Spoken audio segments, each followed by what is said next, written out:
Hi guys, welcome to our channel. Kamusta po kayong lahat? Sana po ay nasa mabuting kalagayan po kayo. Ayan, please do me a favor. Please do subscribe and click our tiny notification bell so that you'll be updated every time we have a new upload videos.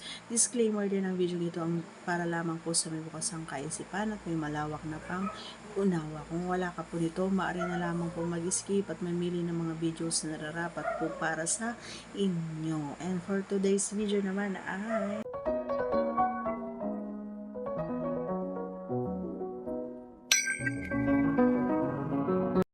okay, natatapos ba yung partner mo? Sabi ni Idol, natatapos ba yung partner mo?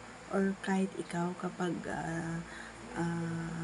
hindi ipinapasok kay Pipay si Junjun, sabi niya, yung ano lang, jaks lang, ayan, jal lang, parehas kayo naggaganon lang, ayan, actually, hindi mo matitiis yan maliban lang kapag may dalang yung babae, no? Ako hindi. Oo, inaamin ko, masarap siya kahit na ganun yung ginagawa namin. Yung hawak ko yung kanya, hawak din niya yung akin, nilalaro ko yung kanya, nilalaro din niya yung akin naman. Ginagawa, di ba? So, pero may mga time na hindi namin natitiis, pinapasok pa rin namin. Maliban na lang kapag overflow talaga siya. Overflow? Ano overflow? Ano yun? Flowing? Diba? Ganon.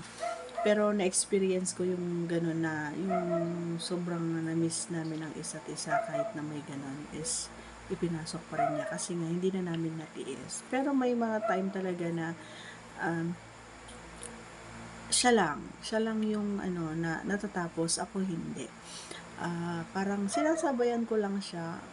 Masaya naman ako and ini-enjoy ko and nakakaramdam ako ng habang nilalaro niya yon.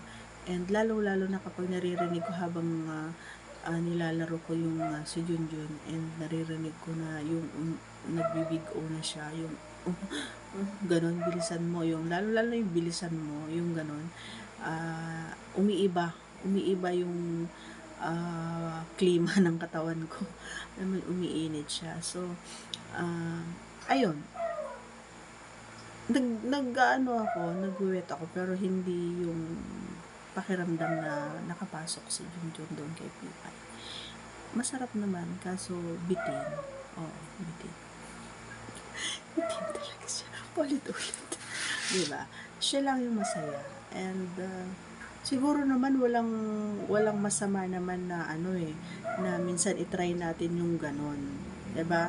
Parang pinaka-assignment na lang din natin yun, no? Bakit ko nasabing, lalo na kapag magkalayo kayo. So, ganun ang mangyayari.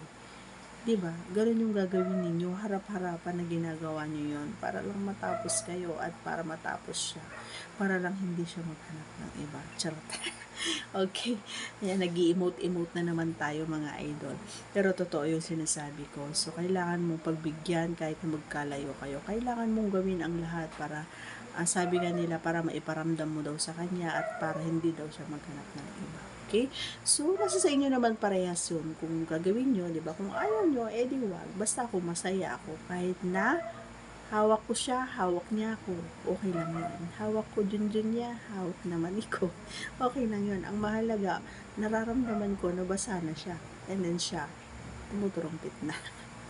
So that's all for today's video, guys. Once again, if you are not yet connected to our channel, please do subscribe and click our tiny notification bell so to be updated every time we have a new upload videos. Thanks for watching, everyone. Take care, cause I care. Bye!